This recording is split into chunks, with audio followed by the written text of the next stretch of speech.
Hello everyone. I hope you all will be fine. So friends, today we are going to study about BODMAS rule. So friends, BODMAS क्या होता है और उसका use क्यों किया जाता है? कई बार हमें क्वेश्चन में डिवीज़न, मल्टीप्लिकेशन, एडिशन, सब्ट्रैक्शन चारों ऑपरेशन एक साथ दे दिए जाते हैं और हम कंफ्यूज हो जाते हैं कि हम सबसे पहले क्या सॉल्व करें। इस प्रॉब्लम को सॉल्व करने के लिए हम यूज़ करते हैं BODMAS रूल का। BODMAS रूल में B का मतलब होता है ब्रैकेट्स, O का मतलब होता है ऑफ, D का मतलब होता है डिवीज़न, M का मतलब होता है मल्टीप्लिकेशन एंड A का मतलब होता है एडिशन एंड लास्ट S का मतलब होता है subtraction. Now we will study about types of brackets. Question में हमें जिसे सबसे पहले सॉल्व करना होता है वो है लाइन ब्रैकेट। इसे हम बार ब्रैकेट भी कहते हैं और इसे विनकुलम भी कहा जाता है। सेकेंड ब्रैकेट है पैरेंथेसिस, इसे राउंड ब्रैकेट भी कहा जाता है और या इसे हम छोटा ब्रैकेट भी कहते हैं। थर्ड ब्रैकेट है ब्रेसेस, इसे हम कर्ली ब्रैकेट कहते हैं। फोर्थ ब्रैकेट है स्क्वायर ब्रैकेट, इसे हम बॉक्स ब्रैकेट भी कहते हैं या इसे हम बड़ा ब्रैकेट भी कहते हैं। अगर क्वेश्चन में ये चारों ब्रैकेट्स हमें एक साथ दे दिए जाए तो सबसे पहले हमें बार ब्रैकेट सॉल्व करना है, देन हमें राउंड ब्रैकेट को सॉल्व करना है, देन हमें कर्ली ब्रैकेट को सॉल्व करना है और सबसे लास्ट में हमें बॉक्स ब्रैकेट को सॉल्व करना है। तो चलिए फ्रेंड्स, कुछ क्वेश्चन सॉल्व कर देखते हैं। दिए हुए क्वेश्चन में हमें bar bracket, small bracket, curly bracket, big bracket, division, multiplication, addition, subtraction सब चीज़ें एक साथ दी हुई है। अकॉर्डिंग टू BODMAS रूल सबसे पहले हम इस क्वेश्चन में बार ब्रैकेट को सॉल्व करेंगे। बार ब्रैकेट को सॉल्व करने पर हमारा आंसर आएगा 9, तो 9 को हम यहाँ लिख देंगे और रिमेनिंग को हम एज इट इज़ लिख देंगे। स्टेप नंबर 2 में हम देखेंगे कि हमारा बार ब्रैकेट यहाँ से हट गया है और अब हमारे पास small bracket, curly bracket and big bracket बचा हुआ है। तो अब हम सबसे पहले स्मॉल ब्रैकेट को सॉल्व करेंगे, क्योंकि हमारे जो ऑर्डर है वहाँ पर सबसे पहले हमें लाइन ब्रैकेट को सॉल्व करना था, उसके बाद small bracket, then curly bracket and सबसे लास्ट में बिग ब्रैकेट को। तो यहाँ पे हम क्वेश्चन में हम सॉल्व करेंगे स्मॉल ब्रैकेट को। तो हमारा आंसर आएगा 2 - 1 1, तो हम 1 को यहाँ लिखेंगे और रिमेनिंग जो है सब चीज़ों को हम एज इट इज़ लिख देंगे। 10 मल्टीप्लाई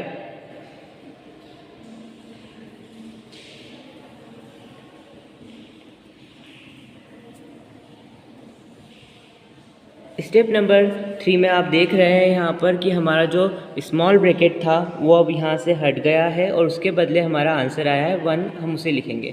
अब हम सॉल्व करेंगे कर्ली ब्रैकेट को। तो कर्ली ब्रैकेट है 6 डिवाइडेड बाय 1, तो जब हम 6 डिवाइडेड बाय 1 करेंगे तो हमारा आंसर आएगा 6, तो हम 6 को यहाँ लिख देंगे और रिमेनिंग नंबर्स को हम एज इट इज़ लिख देंगे। 10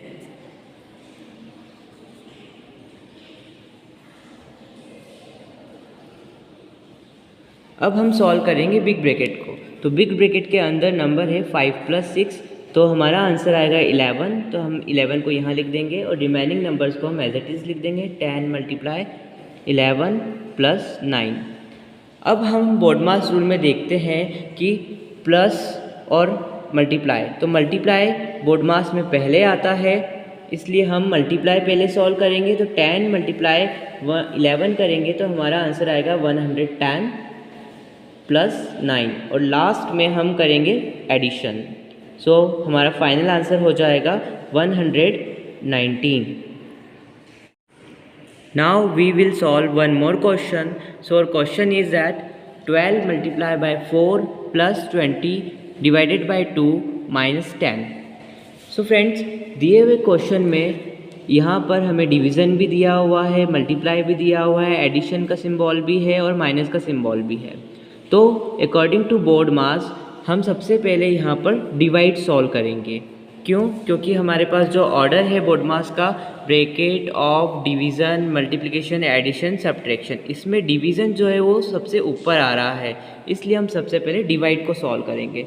तो डिवाइड को सॉल्व करने के बाद हमारा आंसर आएगा, जब हम 20 को 2 से डिवाइड करेंगे तो हमारा आंसर आएगा 10। सो इसलिए हम 10 को यहाँ लिख देंगे और रिमेनिंग नंबर्स को हम एज इट इज़ लिखेंगे। 12 मल्टीप्लाई बाय 4 प्लस -10। यहाँ पर हमने 20 डिवाइडेड बाय 2 के प्लेस पर हमने हमारे जो आंसर आया था 10 उसको लिख दिया है। अब हम बोर्ड मास में देखते हैं कि मल्टीप्लाई पहले आ रहा है एडिशन और सब्ट्रैक्शन से, इसलिए अब हम यहाँ पर मल्टीप्लाई करेंगे। तो 12 मल्टीप्लाई बाय 4 और आंसर विल बी 48। तो हम आंसर को यहाँ लिख देंगे और 12 मल्टीप्लाई बाय 4 को हटा देंगे और रिमेनिंग नंबर्स को हम एज इट इज़ लिख देंगे +10 -10। नाउ हम बोर्ड मास में देखते हैं कि जो एडिशन है वो सब्ट्रैक्शन से पहले है, इसलिए हम क्वेश्चन में यहाँ पर पहले माइनस नहीं करेंगे, हम पहले यहाँ पर एडिशन करेंगे। सो हमारा आंसर आ जाएगा 48 + 10 विल बी, और आंसर विल बी 58। तो हम यहाँ पर आंसर को लिख देंगे और 48 + 10 को यहाँ से हटा देंगे अगली स्टेप में, और यहाँ हम लिखेंगे -10।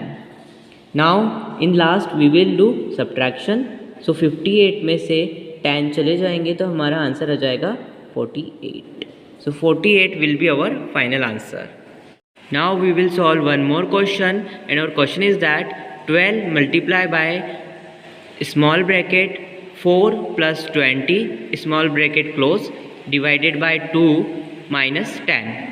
फ्रेंड्स, इस क्वेश्चन में हम देखेंगे कि हमें स्मॉल ब्रैकेट गिवन है, तो बोर्ड मास के अकॉर्डिंग ब्रैकेट जो है वो सबसे ऊपर आ रहा है यहाँ पर, इसलिए हम पहले डिवीज़न सॉल्व नहीं करने के बजाय हम यहाँ पे पहले ब्रैकेट को सॉल्व करेंगे। तो ब्रैकेट में हम देखते हैं कि 20 + 4 है, इसलिए हमारा आंसर आ जाएगा 24। तो हम 24 को यहाँ लिख देंगे और रिमेनिंग नंबर्स को हम एज इट इज़ लिखेंगे। 12 मल्टीप्लाई बाय 24 डिवाइडेड बाय 2 -10। इस स्टेप में आप देखेंगे कि हमने जो यहाँ पर जो स्मॉल ब्रैकेट था उसे हटा दिया है और जो हमारा आंसर आया है 20 + 4 उसे हमने यहाँ पे 24 को हमने यहाँ लिख दिया है। अब हम बोर्ड मास में देखते हैं कि डिवीज़न जो है वो मल्टीप्लाई और माइनस से पहले आता है, इसलिए हम यहाँ पर अब डिवाइड को सॉल्व करेंगे। तो जब आप 24 को 2 से डिवाइड करोगे तो आपका आंसर आएगा 12। तो हम आंसर को यहाँ लिख देंगे और रिमेनिंग नंबर्स को हम एज इट इज़ लिख देंगे। 12 मल्टीप्लाई बाय 12 -10। नाउ अब हम देखेंगे कि मल्टीप्लाई और माइनस दो ऑपरेशंस हमें गिवन है, पर मल्टीप्लाई जो है वो बोर्ड मास में सब्ट्रैक्शन से पहले आ रहा है, इसलिए हम पहले मल्टीप्लाई करेंगे। तो जब आप 12 का मल्टीप्लाई 12 में करोगे तो आपका आंसर आएगा 144। नाउ -10 को हम एज इट इज़ लिख देंगे, और जब आप 144 को 10 से माइनस करोगे तो आपका आंसर आ जाएगा 134।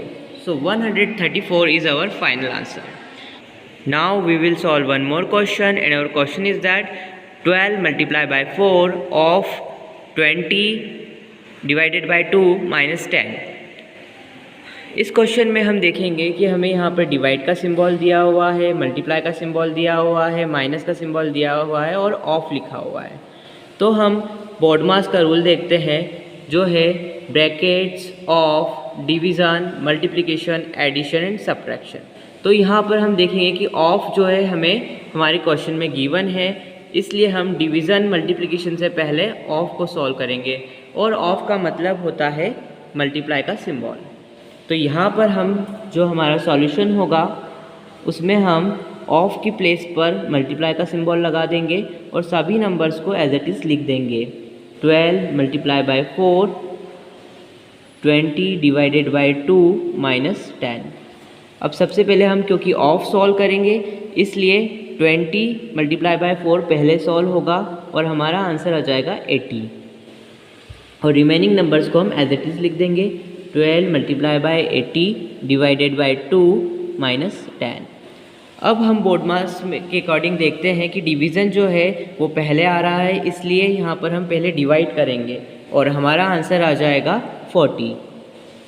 तो जब आप 80 को 2 से डिवाइड करोगे तो आपका आंसर आएगा 40, इसलिए हम 80 और डिवाइडेड बाय 2 की प्लेस पर हम 40 को लिख देंगे और रिमेनिंग नंबर्स को हम एज इट इज़ लिख देंगे। 12 मल्टीप्लाई बाय 40 -10।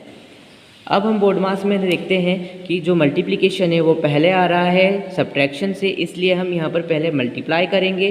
तो जब आप 40 का मल्टीप्लाई बाय 12 से करोगे तो आपका आंसर आएगा 480 और -10 जो है उसे हम एज इट इज़ लिख देंगे। Now in last we will do subtraction, so our final answer will be 470। Now we will solve one more question, and our question is that 42 divided by 14 plus 32 minus 3 multiplied by 10. So friends, जब आप इसे solve करेंगे तो आप देखेंगे कि यहाँ पर डिवीज़न का सिंबल दिया हुआ है, मल्टीप्लिकेशन का सिंबल गिवन है, प्लस का सिंबल गिवन है और सब्ट्रैक्शन का सिंबल गिवन है। तो अकॉर्डिंग टू बोडमास रूल सबसे पहले हम डिवाइड को सॉल्व करेंगे। तो जब आप 42 को डिवाइड करोगे 14 से तो आपका आंसर आएगा 3। तो हम 3 को यहाँ लिख देंगे और रिमेनिंग नंबर्स को हम एज इट इज़ लिख देंगे। सो +32 माइनस 3 मल्टीप्लाई बाय 10। अब हम देखेंगे कि हमारे क्वेश्चन में मल्टीप्लाई का सिंबल है, माइनस का सिंबल है और एडिशन का सिंबल गिवन है। डिवीज़न का सिंबल अब हट जाएगा यहाँ से और जो हमारा आंसर आया था 3 उसे हम यहाँ लिख देंगे। तो अब हम मल्टीप्लाई पहले करेंगे क्योंकि बोडमास में मल्टीप्लिकेशन पहले आता है एडिशन और सब्ट्रैक्शन से। तो इसलिए अब हमारा आंसर आ जाएगा 10 मल्टीप्लाई बाय 3 करने पर हमारा आंसर आ जाएगा 30। तो 30 को हम यहाँ एज इट इज़ लिख देंगे और बचे हुए नंबर्स को और सिम्बॉल्स को हम एज इट इज़ लिख देंगे। 3 + 32 - 30। नाउ प्लस को पहले सॉल्व किया जाएगा सब्ट्रैक्शन से। तो 32 + 3 तो हमारा फाइनल आंसर आ जाएगा 35 - 30। So our final answer will be 5।